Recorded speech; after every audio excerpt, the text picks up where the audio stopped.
Do you still consider yourself a leftist? Yes. Really? Yeah, I do. Because, as you know, many of your critics will say what's happened to you is that, you know, as your waistband expanded, your politics moved further to the right. Well, they should see my waistband now. I've just lost 30 pounds.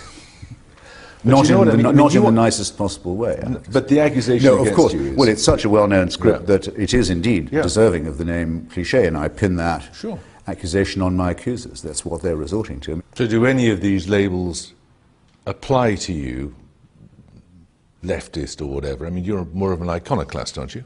Well, there isn't a global international working class movement anymore. There used to be. Some of us miss it like a missing limb, but it's gone.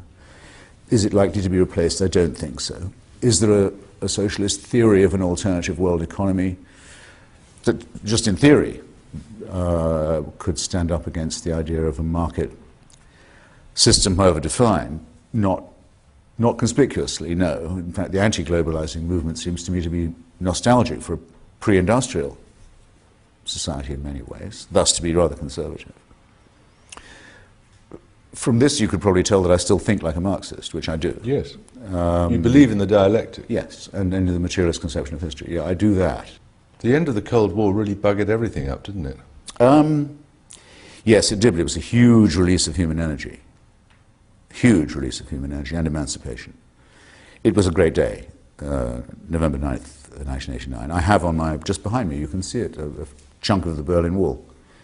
On my mantelpiece, and I was in Romania to see the end of the Ceausescu regime, the worst of them all.